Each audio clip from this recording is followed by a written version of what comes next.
We have therefore made the assessment that COVID-19 can be characterized as a pandemic. Pandemic is not a word to use lightly or carelessly. COVID-19 at the very early stage looked like a black swan event. It looked like an event that nobody anticipated, no one was prepared for. Being in the healthcare industry for many, many years, we've really seen these types of pandemics, but not in this extent. You know, we really didn't realize how bad this was going to get. The biggest global disaster that any of us have ever faced. When I first heard about COVID-19, I had worked on SARS in 2003. You know, I couldn't believe that it was going to happen all over again. Iba kalaban mo rito, hindi gera ito, these are virus. Na at that time, wala pang bakuna, hindi mo alam kung saan tayo pupunta. We knew nothing. Okay, COVID is new. It was called, in fact, the novel coronavirus. So we had very little information about how COVID behaved. I think case number 1 or 2 were foreign travelers. Case number 4 and case number 5, Taguig and San Juan hit. After case number 4, things happened very, very fast. As early as December, nagkaroon na kami ng mga cabinet meetings. And the President wanted us to prepare for the worst. He was presented with 2 options: to declare ECQ or to wait it out. Community quarantine is hereby imposed in the entire of Metro Manila. Lockdown was declared, and it all just went crazy after that. At that time, magulo talaga. Takot lumabas ng tao, wala masyadong umiikot. Hindi natin alam kung ano ito eh. I became MMDA January. My mom died of COVID after 6 months. Masakit. Mahirap. Many jobs were lost, companies closed, even unemployment went up to 17.7% from 5%. It's a situation where everyone saw the magnitude of the problem. No previous experience in the past 100 years. We had experience with SARS and Ebola, so we thought we were prepared. We needed additional isolation facilities. We needed quarantine facilities. We needed additional hospital beds. We needed additional hospital rooms, ICU, lahat ng mga kagamitan na kinakailangan natin.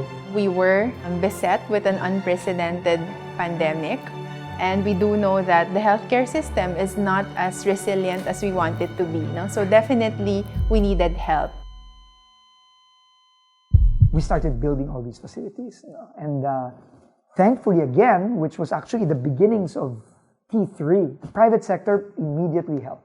The private sector stepped up and built temporary quarantine facilities, invested in testing, invested in providing assistance to families that had been impacted by COVID. Another issue arose, that is, there are 37 doctors that have been dying already because they were infected by the virus. At the start, yung PPEs na kinakailangan natin, di ba?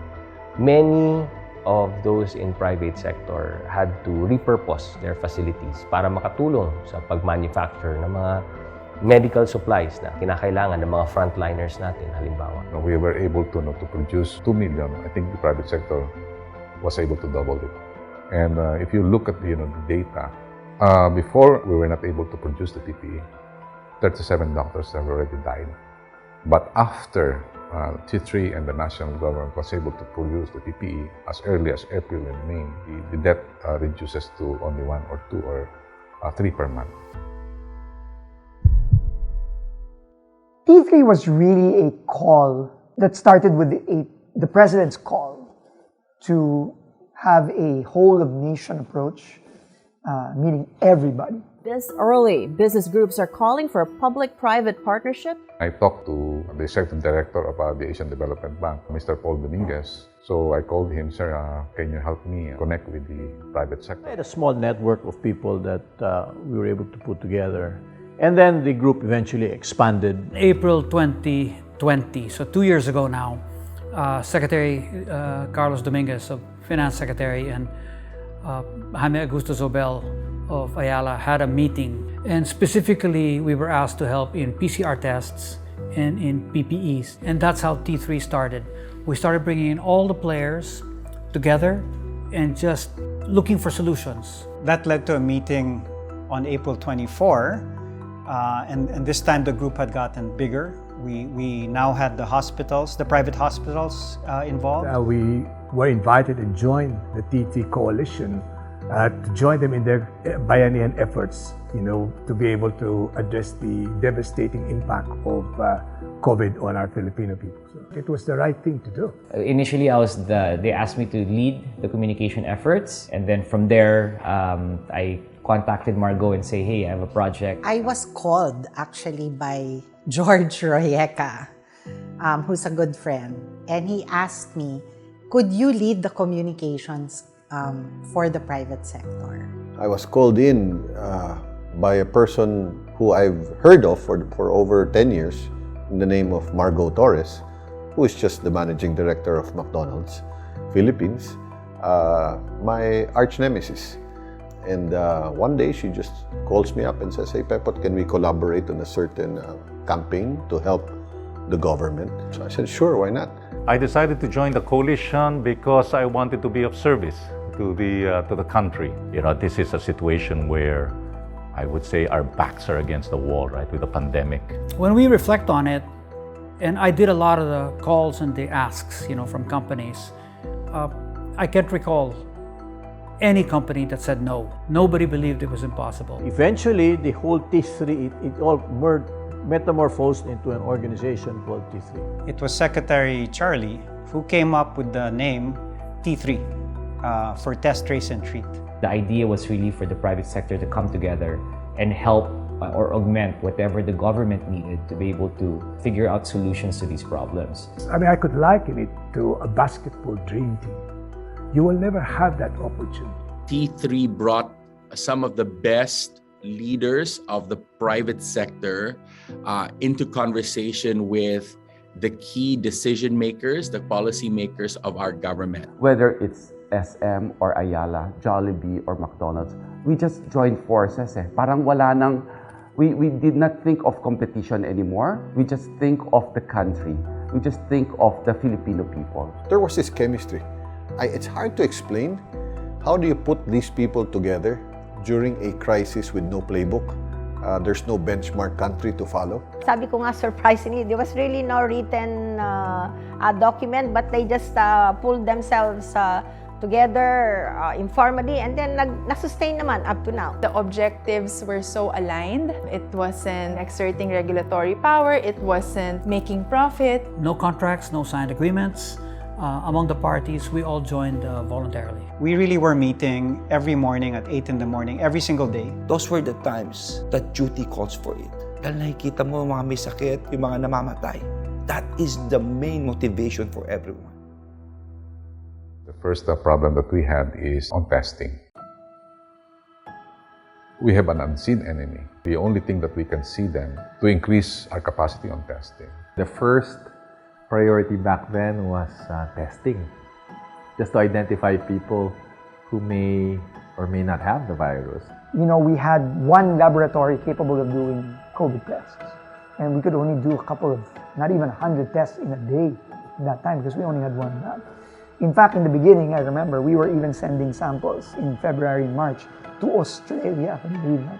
We were sending samples to Australia, and it would take weeks, if not more than a month, just to get the results. Private sector po ang nag-step up para magkaroon ng karagdagang testing laboratories all across the country.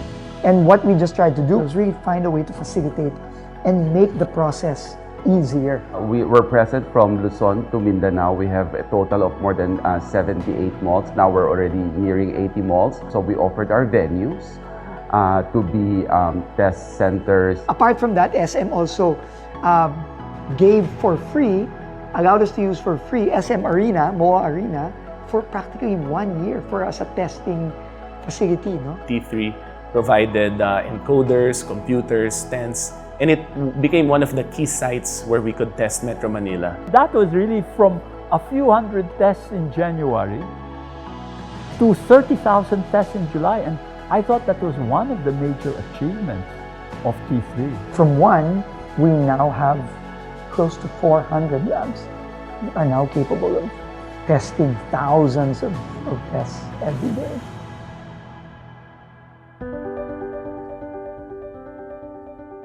The campaign, which eventually was called Ingat Angat Tayong Lahat, was meant to reopen the economy safely. In all crises, popular support is very critical. And Ingat Angat was able to gather those support. Precautions, ingat, but also upliftment. That through precautions, we are able to uplift ourselves. I think yung Ingat Angat program is essential because in essence, it gives people confidence. We never thought that we would ever be in one video together, from Shell, Petron, Angkas, Food Panda, Coke and Pepsi, but that happened. It was not anymore about McDo or Jollibee. It was about Pilipinas muna. So, mamaya na yung iba, hanap tayo ng paraan dito. It didn't anymore become about brand exposure, because the important thing was to get the message out. The most important message is that you cannot lose hope.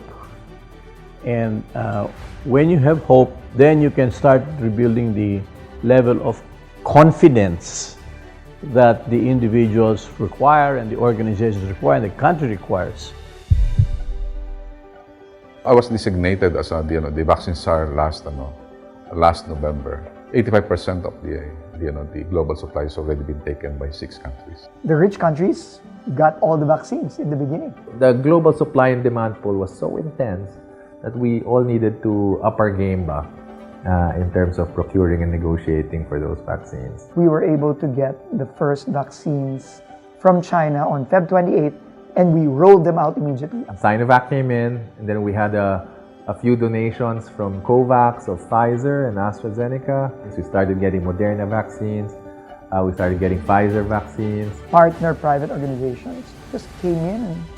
And by October, we were getting more and more vaccines, and now we have a surplus of vaccines. A year after we started. 7,700 islands. Ang dami nito. So how do you deal with the vaccines? So one of the things na nakita namin is yung expertise ng private sector.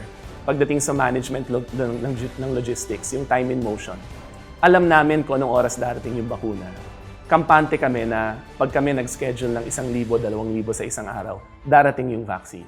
We collaborated very closely with many LGUs in terms of handling the storage and distribution for vaccines within their own municipalities. So one of the things that was established with the partnership of T3 was these mass vaccination sites. Mr. Rason provided us yung napakalaking vaccination site dito sa Nayang Filipino that can generate 16,000 vaccinating every day. So all malls in the city of Taguig, from Vista Mall, High Street of the Ayalas, SM Aura, Uptown, and Venice of Mega World, we immediately established vaccination sites.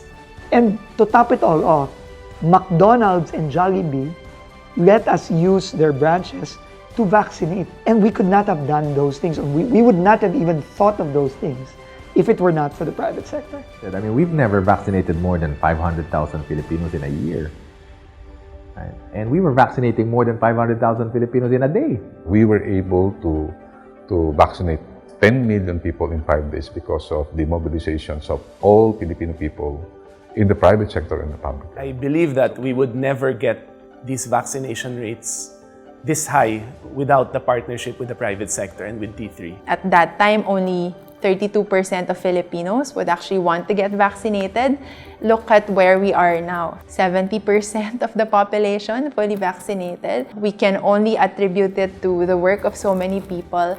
But in terms of demand generation, it was out of this partnership with Task Force T3. The highlight of it really is when the cases started to drop. Nakita natin families are now going out in the malls. Nakita natin we were able to recover our lost moment and time with family. To date, we have close to 66 million Filipinos fully vaccinated. We're now doing booster shots, and we're all here enjoying Alert Level 1. Naiyak ako nag-Alert Level 1. Marami kaming naiyak actually kasi pinaghirapan talaga yung Alert Level na yun. And maraming tayong pinagdaanan to get to that point. Imagine 2 years tayong walang buhay, 2 years tayong nakatenga. I was reading 10 pages of guidelines for Alert Level 1. I cried. I was just in tears. It was such an overwhelming feeling after 2 years of being in a roller coaster. I look around and I look back at the last 2 years, which were extremely painful, very personal, very challenging, and it's refreshing to see the energy. So by the end of 2022, we should be able to recover most of the economic ground lost. In a way, it really helped us balance the approach to saving lives, the health side, and livelihood in business. I'll be bold to say that if we didn't work together the way we did, I don't think we will be where we are today. And hopefully it creates a precedent of sorts for future crises or for future disasters or for future problems. Eye-opening for all of us about what we have been able to accomplish in a short period of time. I think T3 should live on, right? With or without the pandemic. I think this whole spirit of collaboration is something that should just be an always-on thing for us. It was truly an honor to be part of the task force. I truly want to thank you on behalf of my family and on behalf of everybody's family. Ako on a personal level, from the bottom of my heart, I want to thank T3 and our private sector partners. Sa ating mga kababayang Pilipino, sobrang salamat po. Nakaraos din tayo sa bawat tulungan ng bawat isa. Thank you to you as persons, as individuals, for really putting it all out there and doing your best. Maraming salamat sa ating mga kababayan. Kung ano man ang achievements at accomplishments po natin, this was done by everyone together. This is a whole of government, whole of society effort, because no one is safe until everyone is safe. If you roll back the clock to 2018, 2019, people may have said, no, it's impossible, we can't do it. But faced with something like this, I think we've shown to ourselves we can do it. Now, we should be prepared to do it under normal times. Masasabi ko lang talaga, I'm very proud of being a Filipino. Nakita ko yung natin, yung samahan natin na talagang nagsama-sama tayo sa pandemya ito.